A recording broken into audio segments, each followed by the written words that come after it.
Hello, everybody, and welcome. Great to have you all here. We're going to give it a couple of minutes as you guys enter the room, and we're going to launch a poll. So while we wait for everyone to join, we're going to run a poll to get you to start thinking about what your priorities are when it comes to supporting your workforce in the next year. Please select your own answers. And then we'll have a look at the results. And of course, a note to say that we're recording today so that anyone who can't join us will be able to watch later. We try not to watch, well, I try not to watch myself because it's all just a little bit disturbing to see oneself in full screen. I'm definitely not an actress in that sense. So we're going to give it a couple of minutes. I'm looking at the participants just ticking up. So we are now at 12:01. I'm going to give it to 12:02. I can waffle for England, I find, and Wales, perhaps, although I think the Welsh probably do that better than I do, just in terms of your wonderful voices. So looking at the poll is really interesting. So we've got 58% at the moment and 60% looking at menopause. And I wonder whether that's got anything to do with the age of our workforce. And certainly will hopefully bring back that, is it 500,000 older workers who've left the workforce because of caring responsibilities? And I wonder whether some of that is self-care. Embedding flex, absolutely critical. Looking after carers. Bereavement, surrogacy and fertility are not quite as popular in terms of those numbers.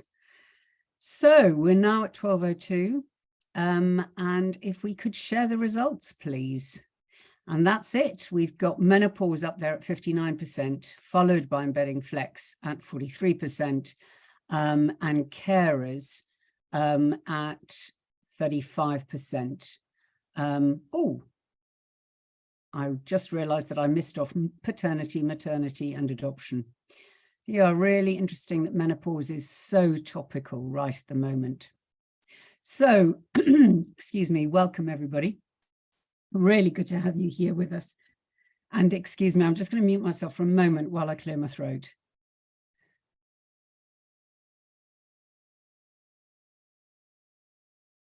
Sorry about that. Best laid plans of mice and men. I'm Jane von Sale. I'm the Chief Exec of Working Families. A bit about us, if you don't already know. We're the UK's national charity for working parents and carers. Our mission is to remove the barriers that people with caring responsibilities face in the workplace. And I always want to include self-care in that one too, as well as caring for others. And we do this in three key ways: by empowering working parents and carers through our free legal advice service, by supporting employers to improve their flexible and family-friendly practices, and by driving legislative change by influencing policymakers. I'm absolutely delighted to welcome you to the Working Families Benchmark webinar, which we're doing in partnership with our friends at FSCS. Always a bit of a mouthful, that, David. Today, we'll be exploring what it takes to be a top employer when it comes to flexible and family-friendly work practices. I want to introduce you to our wonderful panel, all top performers in the Working Families Benchmark. So David Blackburn, who is from the Financial Services Compensation Scheme, that's the FSCS. Thank you, David, for your support, particularly on today's webinar and your support generally. Lowri Williams from the Welsh Parliament. Hi, Lowri. Great to have you here. And then Fiona Sykes and Caroline Dungar from YBS. Fiona and Caroline, lovely to have you here with us as well. So before I hand over to the panel, I wanted to tell you a bit more about our benchmark and the insights we've gathered this year. I'm going to share my screen and the presentation with you. And I should be, hopefully, in slide view, slideshow, and go. Can we see the slideshow? Am I screen sharing? A nod would be great. Mandy has raised her hand, Fiona has raised her hand, so I am going to assume that I'm good to go. So there we go. This is my presentation, and of course the notes for that are on my desk. So I'll move over to those very rapidly. Always an exciting moment when you realise what you haven't got with you. So what's the Working Families Benchmark? And this is what is giving us insights on building flexible and family-friendly workplaces. It's the only tool available that measures all aspects of an employer's flexible and family-friendly policies and practice. It evaluates how well these are integrated into an organisation's values and culture, and also looks specifically at how well they support and engage with parents and carers. Each year, we look at the benchmark results and examine trends. I'd like to share some of those results with you now, and we'll send you the full report after the webinar. So transformation in ways of working brought about by COVID has stayed into 2022. 86% of small organisations, and by small we are talking about organisations with under 1,000 employees, and 64% of large organisations over 1,000 employees report that at least 3/4 of their employees are currently working flexibly. This amounts to an enormous triple-fold increase in flexible working for small organisations and nearly 6-fold increase for large organisations compared to our pre-COVID research. More organisations are offering flex from day one. 86% of the organisations we surveyed offered flexibility at the point of hire without statutory limitations and conditions, representing an increase of 16 percentage points from last year. Employers report many positive impacts from the increase in flexible working, showing that flex has tangible benefits, not only for staff well-being, but also for organisational productivity and efficiency. And you'll see the benefits that are included in there. Reduction in business travel costs, no great surprise there. Reduction in real estate costs, increased productivity, and smaller organisations reported reduced staff turnover as a particular benefit, which given the recruitment crisis at the moment is really helpful. And public service organisations were particularly likely to report that they've been able to extend their operating hours, which of course for those of us who rely on public servants is really helpful. But of course, some challenges persist. At the same time, organisations still face a number of challenges in their journey to family-friendly and flexible workplaces. External challenges were highly present this year. 25% of organisations said that the current economic climate presented a challenge to their work. Within organisations, as in previous years, major challenges included a lack of resources to embed and implement flexible and family-friendly working, a lack of budget, particularly around training, lack of line management knowledge and skill. And that, for us, is a really key issue. There remains a need for more line manager training and the skills to lead flexible teams. 82% of organisations report that they train their leaders and managers in the skills required to develop and lead teams that support work-life balance and well-being. But despite 8 in 10 employers offering this training, only 34% reported that more than 3/4 of their managers had received the training. And this suggests that recognition of the importance of this training may not always be pervasive across the organisation. Once again, though, we see some variation by sector, with the charity sector being least likely to offer the training. And then there's an imbalance still between the number of men and women in senior roles in most organisations we surveyed. Small organisations and those with a majority of female employees fare better in this regard, having higher proportions of women senior managers. As we know that mothers are 2.5 times more likely to work part-time than fathers, It's crucial that part-time workers are not locked out of opportunities to progress to senior roles. Overall, in the organisations we surveyed, only 7% of senior managers work part-time. Of those part-time senior managers, a huge majority, 70%, are women, demonstrating the importance of making part-time work available in senior roles in order to address gender inequality at senior levels. We are, however, pleased to see recognition of the importance of longer, fully paid paternity leave. And this year, 37% of employers in our benchmark offered more than 2 weeks fully paid paternity leave, compared to 22% of employers last year. That's quite a big rise. Enabling more fathers and partners to take longer, well-paid periods of paternity leave not only means that they are more able to share care for their baby, but also makes an important contribution to gender equality in the workplace by helping break down the assumption that only women take time out of their working lives to raise children. I'd argue it also makes an important contribution to gender equality generally, not just in the workplace. Based on these findings, here are our recommendations for employers. Employers should link their monitoring of flexible working arrangements to their equality, diversity, and inclusion work. This will enable them to better understand how working patterns may impact the career progression of different demographics within their staff. Employers should make part-time and job share options more widely available, including at recruitment stage. And evidence shows that job shares have benefits for both employers and employees and make a significant difference to career progression, particularly for women. And employers should advertise roles with options for flexibility built into them from day one. They should discuss flexible working at interview and induction, not making it just the responsibility of the employee, and not just when they receive a flexible working request. And they should proactively promote flexibility for all.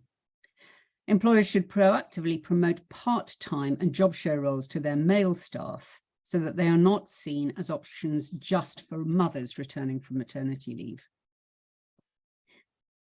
We still need to see more equal support for both parents, including better paid leave for fathers and partners. Parental leave and other family-related policies should be promoted on employers' websites. Not only will this offer greater transparency for parents and carers looking for new roles, it's also of value to employers looking to attract from a wider talent pool. And for your employees, having those benefits on those family-related policies on the website can also iron out internal differences in terms of the way in which line managers may or may not communicate. There should be, as we say, that continued focus on line manager training, equipping managers with the skills they need to lead flexible teams. And training should also focus on job analysis. We always talk about making jobs human-sized. This will give managers the skills they need to find the flexibility in every role. This will mean that managers know how to assess flexibility, not just when they get the request, but at the recruitment stage too. This is particularly important for site-based roles where employees can't work remotely, but there are still opportunities for other kinds of flexibility. Thank you, and I hope you're looking forward to getting that report from us, which will follow this. So now I'd like to hand you over to the panelists, in fact, who are going to give their insights on how they support their people through flexible working and family-friendly practices. I've asked each of the panelists, I've not, the team's asked each of the panelists to address the following questions. There are 3 of them. What support do you offer parents and carers that make you a leading family-friendly employer? How do you ensure all roles within your organisation have an element of flexibility? And finally, how does your approach to recruitment demonstrate your commitment to flexible working? We'll start with David, then we'll move to Lowri, and finally Fiona and Caroline. And remember, if you've questions for the panelists, and we really hope you do, please put them in the Q&A box. We'll get to as many as we can after the panel have spoken.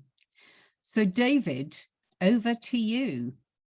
Thank you, Jane, and good afternoon, everyone. I'm delighted to be here on behalf of the Financial Services Compensation Scheme and sharing our journey. We were very excited to be recognised in the Working Families Family Friendly Employer Benchmark this year for the very first time. So testament to not just my work, but obviously the work of my team and everyone in the organisation.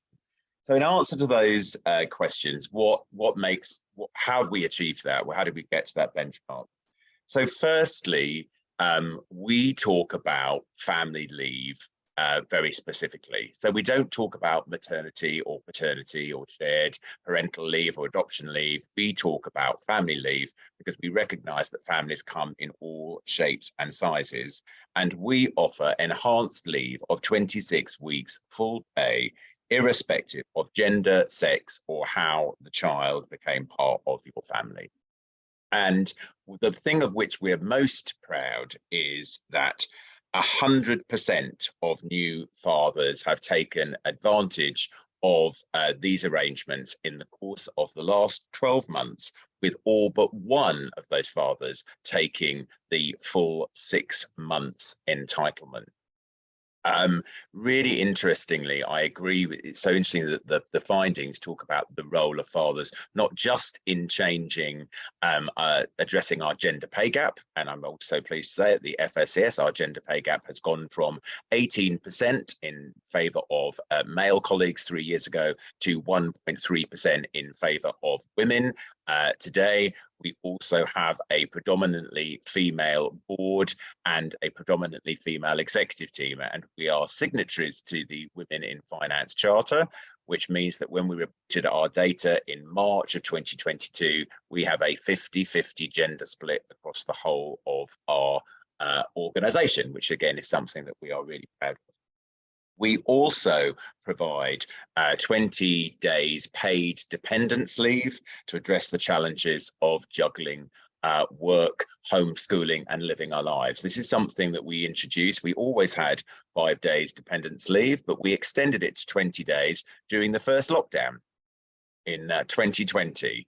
And actually, we took a decision after a year to keep it at that level. And so actually, why would we not? We've seen great benefit to it. Why would we not allow colleagues in juggling the home and life work, the work-life blend, I think I prefer to call it, than the work-life balance, because I think balancing always makes it sound like it's something quite difficult to do, whereas blending our home and work lives. Flexibility is also absolutely central to our being a family-friendly employer. So we are very committed to our definition of creating an inclusive environment is one where everyone can succeed in achieving both their personal and professional goals, blend their work and home lives, and feel that they truly belong. And so we have offered all roles on a flex from day one, flex from first basis since 2018. So before that, it wasn't our deciding to embrace flexibility was not a response to the pandemic, which also meant that actually in the first lockdown, we were able to mobilize our whole organization remotely within 2 weeks and not lose a day's productivity or have it impact the service that we provide to our customers and consumers. What does that look like on a day-to-day basis? So our approach that we shaped in consultation with our colleagues in the organisation is called Your Day, Your Way. So that's built up of 3 ideas, 3 elements: the where, the when, and the what. So we said, actually, we recognise, we continue to believe that the office has an important part to play in our organisational culture. That work is an activity and not a place, but that the office is really central to collaboration, to connection, to creativity, to celebration and community. Our 5 C's is what we call them. So we consulted with our workforce and we said, actually, how often do you think you should be in the office? How often do you think is a good time period to achieve those things? And they said, on average, 1 to 2 days. But we said, well, actually, we want to give, we don't want to constrain ourselves by a number of days. So why don't we say 40% of your time in a working month? So in real terms, on average, about 8 days. And so what we see is that that gives people the flexibility to, some colleagues might decide that they want to do it in a single block. They might like to do one whole week in a month in the office. Some colleagues do 2 days, of which is an example. Some colleagues do 1 week off. Some colleagues do 1 week on, 1 week off on. And my own team, for example, during the course of the lockdown is dispersed across the whole of the UK. So our people and inclusion manager is based in Liverpool. My business support manager is based in Norwich. Our head of employee experience commutes from the South Coast. So actually patterns that allow them to work. So what's the reason that we're coming to the office for? We also said, that's the where. We also said, so when? So actually, like many organizations, we used to have core hours defined in the contract of employment. We said, do core hours continue to suit our modern working methods? Probably not. So if we were to give you a frame for your working day, what might that look like? So we said, well, our office building, we're based in the city. Our office building is open from 7 in the morning to 7 in the evening. So 7 to 7 seems like a really good frame. Now, I always say immediately, that doesn't mean that we're expecting you to work a 12-hour day. What it means is you might like to start your morning at 7 o'clock. You might be an early riser. You might want to do a couple of hours and then you might want to take the children to school, or you might want to take the children to school and start a bit later. You might want to go to the gym at lunchtime. You might want to pick the children up from school and then do a couple of hours of work later in the evening. The idea that's saying we also want to give people greater flexibility in their working day. So more choice about where, greater choice and flexibility about when, and the what you might wonder is decide what you want to wear. Obviously, I got dressed up today because I knew that I was joining the Working Families webinar. How do we ensure, so the last question, how do we approach recruitment to demonstrate our commitment to flexible working? And all of the recommendations that Jane highlighted in her report are things that we already do at the FSCS.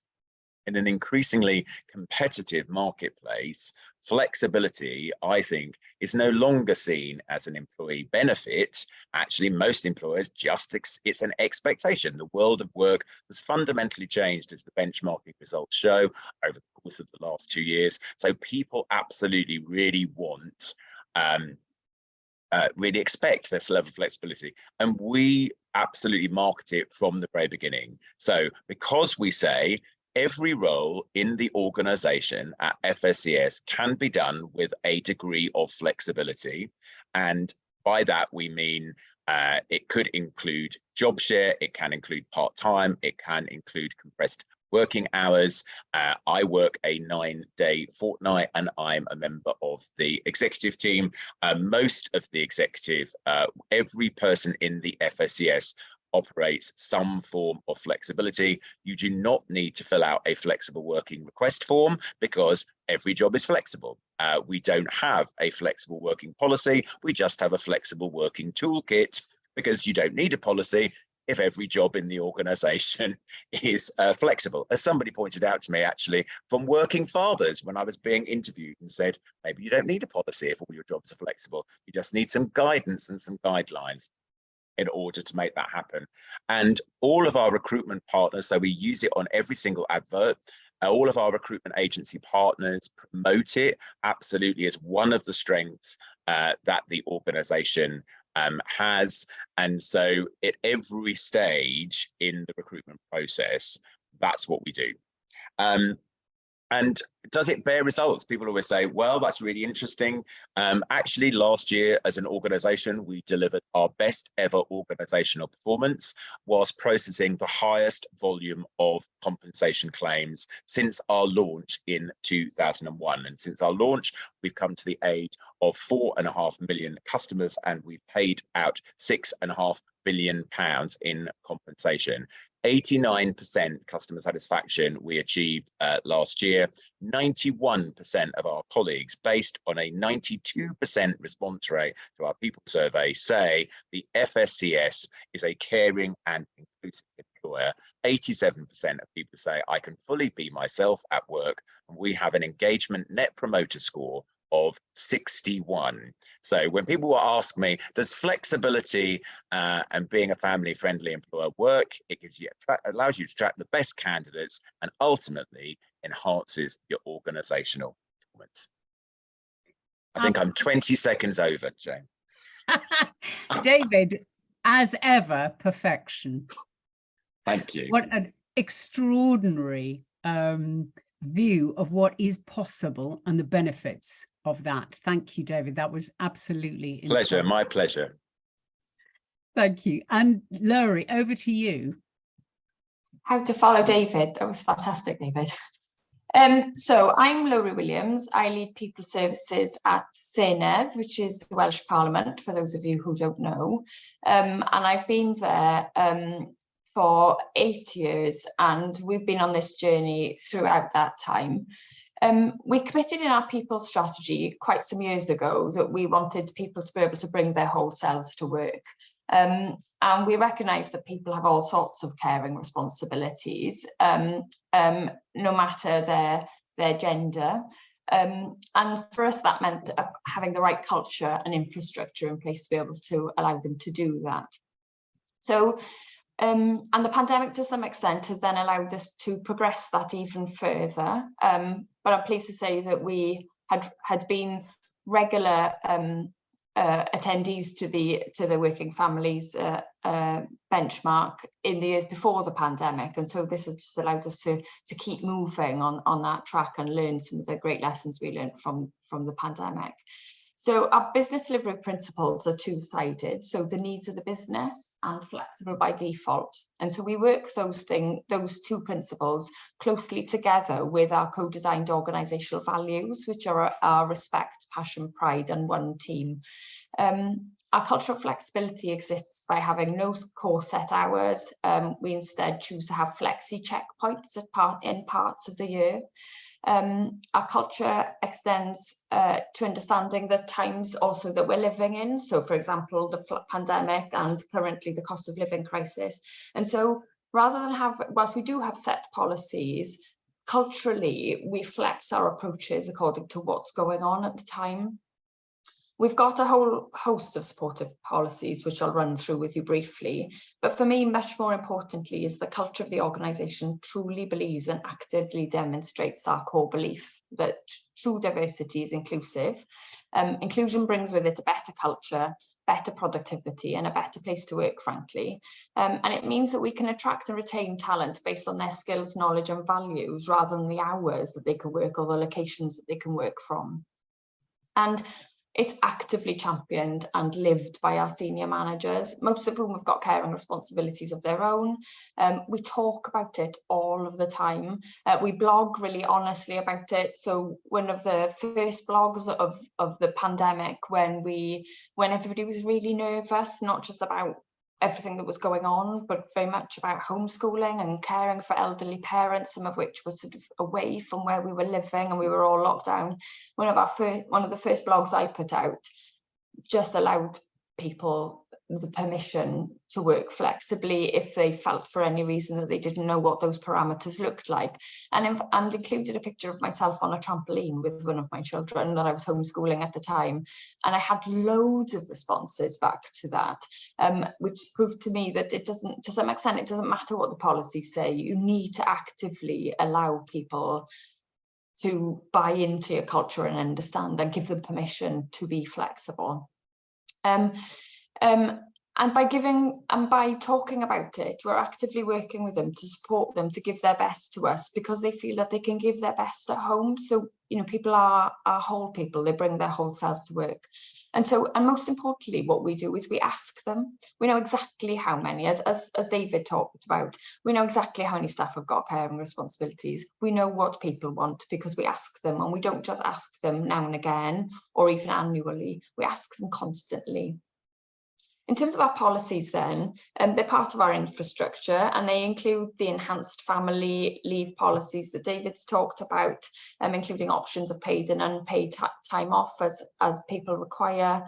And we offer career break policies, which is open to all of our employees. And we're increasingly seeing the take-up actually from our employees who wish to spend that additional time with family following the end of their maternity leave, for example, but also to be able to take out big time out now that the pandemic has maybe taught us something different about how important family time is. More recently, we've decided to enhance our bereavement leave. So alongside enhancing Jack's law to 4 weeks, we've also enhanced our bereavement leave up to 4 weeks for employees who have lost a parent, partner, spouse, sibling or child. We shut down between Christmas and New Year. We use our leave to do that. But it's small things like that which can make a real difference to people, not just because things like caring and options for school clubs and what have you, they're just far more difficult to get at that time of year. So it's things like not having to talk to your colleagues about who's in and who's out, and just allowing people within our business model to do that works really well for us. As an employer, like I said, we've decided to support families during difficult times, like the pandemic, and flexing some of our policies. And currently, we've just offer a Christmas, an advance of Christmas salary to allow people to support their Christmas gift buying in a proactive way. And we've just introduced a hardship fund, because we recognise that we have got people within our organisation who we won't know what their financial circumstances are over and above what we know what our pay rates are. And so there are just options there for people to be able to access discreetly should they want them. We also offer supportive measures, including child and adolescent mental wellbeing and Alzheimer's sessions. We have a host of menopause policies and support, and a whole website, internet page is dedicated to working effectively at home, because we recognise as an employer we can be a place of safety and information. And our people strategies aligned to our wellbeing and our ways of working strategies. So includes enabling technology, location and accessibility more generally. We ensure that all our roles within our organisation have an element of flexibility. It's a day one, flexible working is a day one right within the organisation. Our job descriptions are very clear about that. It sets the tone for our culture. 87% of our workforce work on a flexi-time basis. There's no core set hours, and we trust employees and managers to manage the workload on their terms within what's required against our two-part principles around business first and flexible by default. And we're seeing people working around school pick-up, drop-off, for example.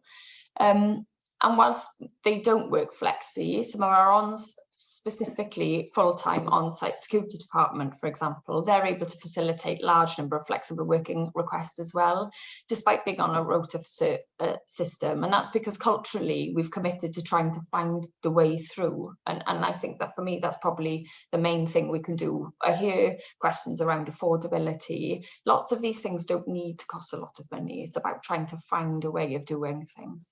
Our working patterns include anything you can think of, frankly: job shares, term time working, part-time working, compressed hours, home working, and they can be done temporarily or permanently. So again, we worry less about legislative requirements and more culturally about what we can do to support people.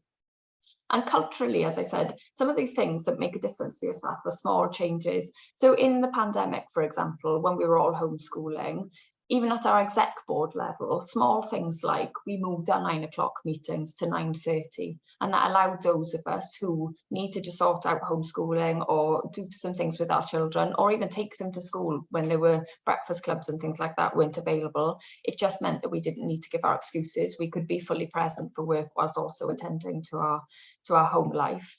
And by talking about that honestly, that really sets the tone for the culture. And in terms of our recruitment approach, like I said, our roles are advertised openly with a statement that says that all jobs are open alternative ways of working, and also alternative locations. And it just, as I said, it sets the tone. A flexible working is expected. We work with hiring managers on that basis. We hire managers on that basis.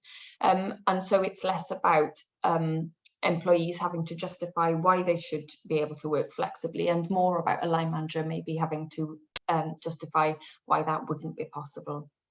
And like David, what we do is we back that up then with our data. So we ask people how that's working, including our customers. So as David said, you know, our performance is really important to us. Ours is slightly different. We don't measure our activity in the same way. Our services deliver services to elected members. And elected members are rightly very vocal about whether they feel they're getting good services from us, and we ask them actively whether they think that we are. And not only do they tell us that they think they're getting excellent services from us, they are actively complimenting us on our approach to supporting the business to be able to continue effectively during the pandemic and as a result. So they're active champions of our approach to managing our workforce. And they're really proud. They're really proud of the awards that we get as a result of it. So our customers are happy. We know our staff are happy. 100% in our recent Pulse survey told us that they feel well cared for. The vast majority, up in the high 90s, tell us that they know exactly what's required of them and they feel able to work effectively in a flexible model. That's absolutely fantastic, Lowri.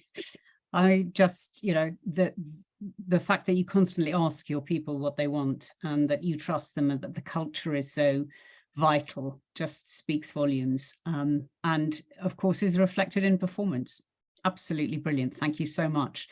So now finally over to Fiona and Caroline. Thank you.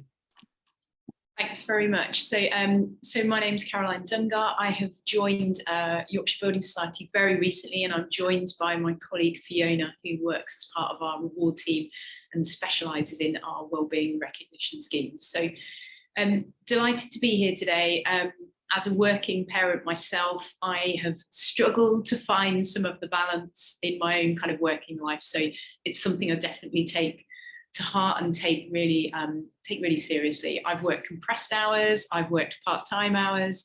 I currently, as a member of the leadership team, work a compressed hour pattern during the week. So it's definitely something that we take very seriously. So I'm going to just talk a little bit about the purpose of the organisation, and I'm going to hand over to Fiona, who will talk through some more of the practical elements that that we practice within YBS, and then we'll come back to talk a little bit more about flexibility, building on the previous panelists' kind of information and where they kind of focus their time in that space. But for us as a building society, purpose is absolutely paramount,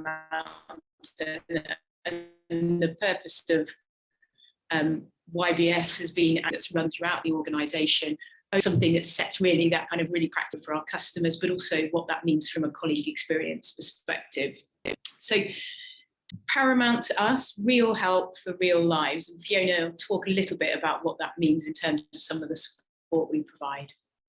So yeah, thank you, Caroline. So firstly, we crystallise that in policy. So we have very adaptable and non-prescriptive policies, but we create consistency by mirroring what we do in terms of maternity for anybody that's got primary care responsibilities across shared parental leave and adoption.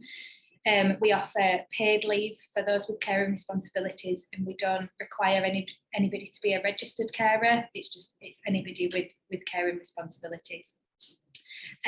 We offer flexible working from day one, which I think most employers do now. And organisationally, we work on a culture of trust. So I think, as David mentioned, we don't, unless it affects your pay, we don't ask you to write it down and sign, seal, deliver it in a contract. It's constantly evolving, it's updating, and it's whatever is working for the business as well as the individual. And then secondly, and where we've really focused our attention over the last last 12 months or so, is around the support and guidance and the launch of our colleague networks. So we have a number of colleague networks on LGBT community, women's network, disability, parents and carers, and ethnicity. We also have an allyship group called Mankind, and they focus on how they can support the other networks and what they can do within the society to support. Our parents and carers network is probably the most relevant one for this call. This is a group of around 60 colleagues across the society. They meet regularly, both in person and virtually, to make it really inclusive. It really provides a safe space to talk through and give advice to each other, who with a number of working parents and carers within the group, and they give advice on various different stages of parenthood, whether that's transition and somebody got a child that's starting school for the first time and how they manage that alongside work, or whether it's you've returning from work from a period of maternity leave and how you sort of transition back into the workplace. Most recently, this group identified a need for a subgroup, which is parents of neurodiverse children. This is a group of approximately 10 colleagues, and they really support each other on providing advice on how to get that diagnosis, what forms and processes then follow on the back of that if they're in school, because it's not a very well-trodden path, and can be incredibly complex to get the support that's needed outside of work. So we've got colleagues that have been through those processes that are on hand to provide advice to those that are starting to begin that journey. We've also partnered and we invited carers leads to come in and do some individual face-to-face meetings with people that are carers and registered carers to see provide advice on what support is available outside of YBS, as well as being able to highlight the policies, internal policies that we've got as well. So that's a little bit on our networks, and they're sort of really starting to form and come into their own now. In terms of ways of working and hybrid offering, I think, as most people have said, it's substantially changed since COVID and really taken up a notch. Caroline will talk a little bit more about that a little bit later. But yeah, that's definitely an area that we've improved on. And then we've also started using the use of secondments a lot more recently, and that's been able to help people further develop skills, explore different progression opportunities, and sort of trial roles with that flexibility from both sides of being able to say, is this right, and does it work, without having that full commitment. And then lastly, it goes without saying, it's a core part of my role that wellbeing is paramount to us, and we offer lots of different benefits in terms of Bupa, digital GP, all the kind of things that you'd expect. We promote Unmind, which promotes mindfulness, short courses on preventing burnout, all the things that I think has been mentioned in the chat as well, in terms of managing flexibility alongside burnout, boosting productivity, and that changing mindset. Financial well-being is obviously a big focus at the moment with the emerging cost of living crisis, and in September we made a cost of living payment to all colleagues, not just from a financial perspective, but we also shared a lot of detail on budgeting tools and details of our discount scheme so that people could really make the most of that payment at that time. Caroline, I'll hand back over to you to talk about the second question. Yeah, so the second question then is focused more on roles in our organisation and how they have an element of flexibility. So I think both David and Lowri have talked about, I suppose, changes that have been brought on since the pandemic and how organisations have adapted. And I think, you know, aspirationally, we absolutely recognise flexibility is a core contributor, I think, to colleague engagement. I suppose the balance we have is actually being able to service our customers as well. So as a building society, we need to be able to respond and adapt to changing customer needs. So that has to be a core principle for us. But within that, we have thought long and hard about how to bring with that, as well as servicing customer needs, but how absolutely to capture and bring forward some of those elements of flexibility that colleagues have absolutely fed back that they really enjoyed personally during the pandemic. So we've been working through, we do have a set of principles, which is really around customer first. Then it's about team, which I think is recognising some of those points that David talked about. So where actually do teams get their energy from? So that cohesion, that collaboration, that community environment. And I think that comes across loud and kind of clear actually when you are in a workplace, your energy is really high. There's connection, you're talking to people, you're brainstorming. There is definitely aspects of work which really come alive when you're face to face with colleagues.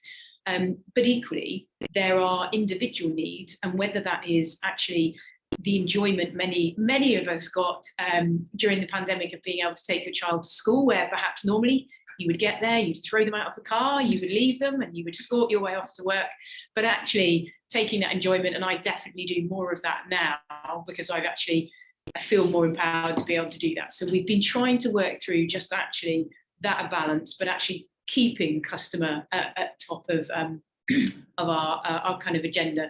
And I think, Fiona, you've got a couple of examples, haven't you, of some of the real kind of benefits we've been able to deliver through the customer servicing teams. Yeah, so we looked at, we know that flexibility is not one size fits all, and in particular within our organisation, we've got a customer facing branch network and contact centre. And as a result of COVID, we were able to look at our branch network core operating hours, look at the customer demand and footfall, and we changed our operating hours so that we could build in a little bit more flexibility at the start and end of each day, to encourage teams to work together and not in silos, but also managing those business demands, assessing what the customer needed.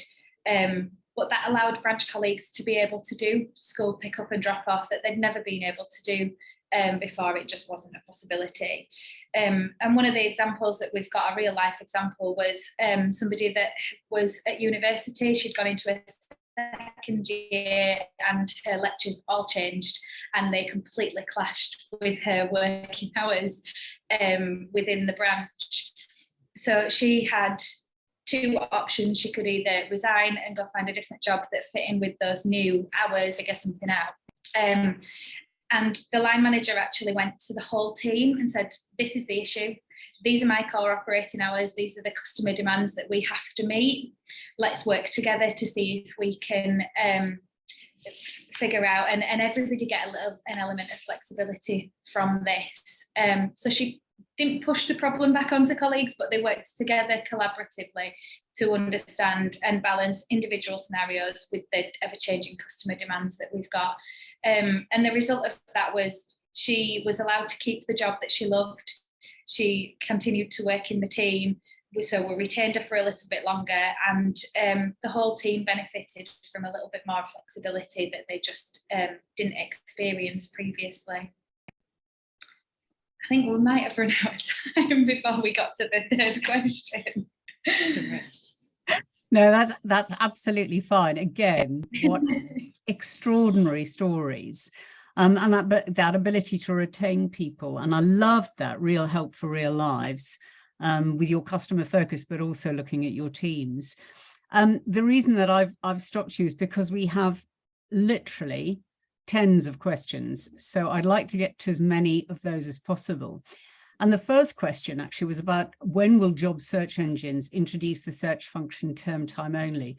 And I mentioned that just because in our research, what we've established is that term time roles are the most preferred type of flexible working for place-based people. And I just wondered whether how much experience you had of that. And any one of you to answer, please.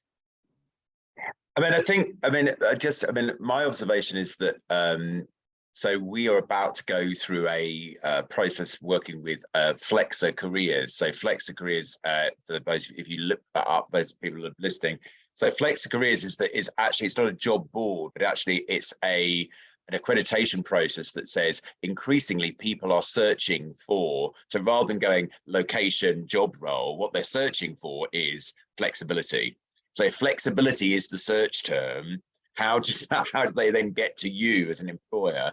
And I just think so through Flexpo and our Flex Forward working group that Jane also takes part in, actually that's where I got introduced to Flexa Careers, and that's their whole business idea essentially, is to say we need to make flexibility the search term and use that as the portal into employers who are offering this type of flexibility. So when we're saying about what differentiates you in the marketplace, increasingly, and as Jane said, that's what's put out by the research, people are going, actually, I'm not searching for a job, I'm searching flexibility as the search term, which I think that's a massive shift in the recruitment marketplace. Absolutely. Fiona and Caroline, Lowri, anything to add to that? Well, we might not be the best example of this actually, because as a parliament, the parliament terms do replicate term time. And so our organisation works very naturally to a term time rhythm. But as a result, actually, we actually don't have a lot of term timers, because our flex, because we don't have core hours, we just have hours of business that run, and they flex each week depending on what's going on within the parliament. Then to some extent people will move with the rhythm of the business, and naturally, which means that sometimes they will build more flex, they will build flexi, and they can work in around their family commitments around that. But there are times when we are busier, and there are times where that naturally then sits alongside a term time pattern for people, and so people are able just to take some of that flexi and that leave at times where they need it, which can often correspond for them then with term time hours. So it is included in our jobs board as a specific question, but actually it doesn't really reflect itself then in the number of people that you would expect to be formal term time workers. They almost don't need to be. Okay, thank you. Fiona and Caroline, I'm going to send this question to you. Line manager training, what is the main content that you think is important in that? So we have, when we introduced our, I say new, they're not that new anymore, our Finding the Balance policies, we introduced a lot of policy guides, so that the policy is actually really short, and then the guidance that's alongside it is a lot more detailed. In terms of line manager guidance, there's a whole portal on the intranet that with tools and resources for line managers to be able to access. And our colleague networks are also a really good source for line managers to be able to test ideas and use as a bit of a sounding board for various questions that they have. So yeah, anything. I suppose it's more practical support, isn't it? Because I think it's really about how to have some of those conversations, how to keep that trust and that regular dialogue. To the extent I think Lowri touched on, there's no one size fits all in flexible working, and actually how that kind of manifests itself. So it is really about trying it, having regular dialogue, being honest. One of our behaviours is we say it straight. So actually, if we find we've tried something and it doesn't quite work for whatever reason, it's about just having that conversation and perhaps trying something different. So I think it's just really practical guidance on how to have honest, open conversations, and then just keep checking back in to make sure actually the outcomes that you wanted, both of you wanted, is actually then being achieved. Compromise. Yes, an underrated word. So David, and actually for all of you, a question, your policies are all very generous in terms of time off and leave and flexibility. How did all of you convince your senior leadership teams and board that this was good for the business? Evidently, it is good for the business, as you've all talked about. But David, can we start with you?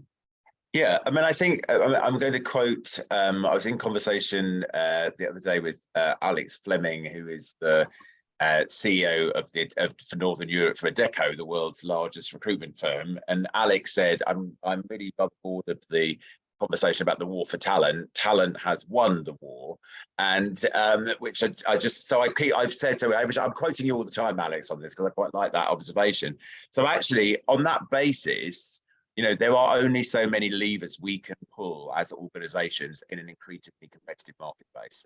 And you can, the FSCS, we're part of the financial services sector, but if you want to make a lot of money, you can go be an investment banker. So we're fishing in the same pool as Barclays, Lloyds, and all of those other great big names, Aviva's big insurers. So what's the thing that's going to set us apart? Why would you want to come and work for us as an organisation? So apart from the fact that we know that candidates come to work for us because they are massively attracted by our social purpose, we say this is an organisation that makes a difference and in which you can make a difference. But we also know that the family-friendly nature of what we do is a huge selling point. So if we want to differentiate ourselves, not just within the financial service sector, but also within the regulatory family, so against the Bank of England, the FCA, and thing, our policies are more generous.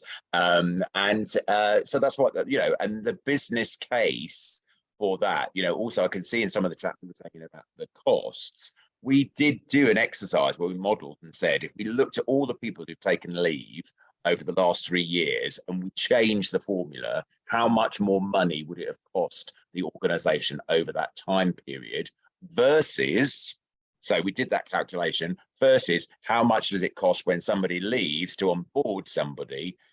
That's what you need to tell people. The numbers absolutely add up. People go, it's really generous, and we've all got really generous provisions, but actually in the long term, the investment that you're making, I believe, is always offset by really great retention rates and the ability to attract candidates. And Lowri, do you have anything to add there? Again, the TENIF is a purpose organisation. Yeah, for me, it's about how truly committed we are to our diversity and inclusion strategies.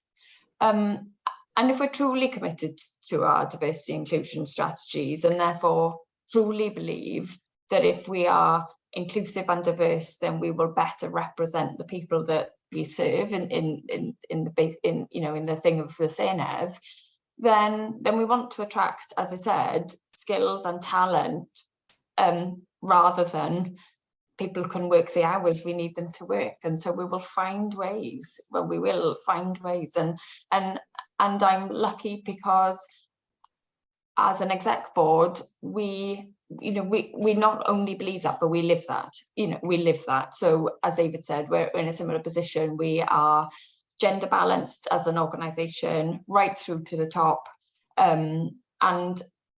and so we've got those lived experiences where we can see that it not only makes sense, but where we have also worked for other organisations which didn't share those values and then didn't necessarily get the best out of us, or we had to move to another organisations, which meant they lost their best. And we try not to do that. Lots of nodding from everybody.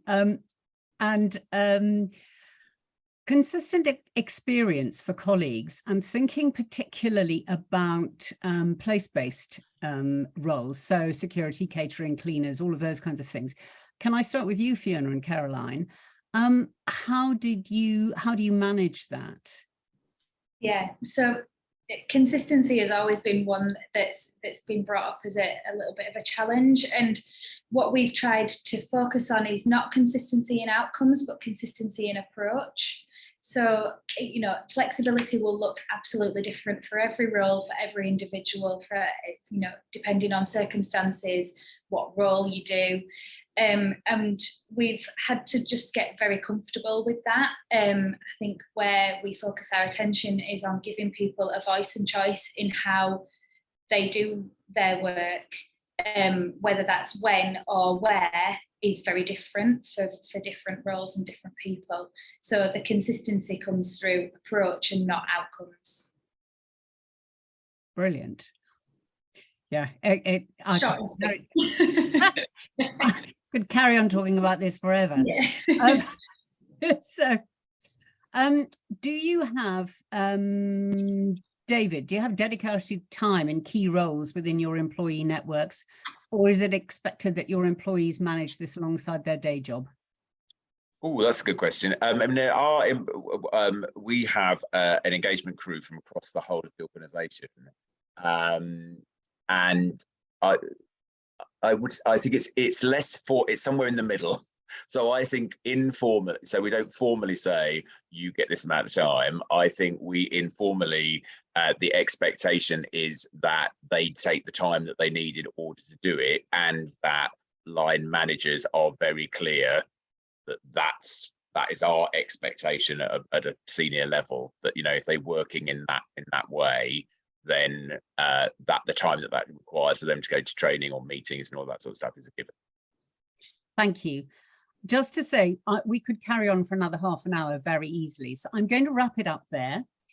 Lowri, David, Fiona and Caroline, thank you so much for your input. That was absolutely extraordinary. And to people whose questions went unanswered, we'll do our best to get things out to you, and feel free to reach out to us. Thank you all so much for attending. Special thanks to our panel for their insights, and to FSCS for being our webinar partner. Thank you very much indeed. Great session, everyone.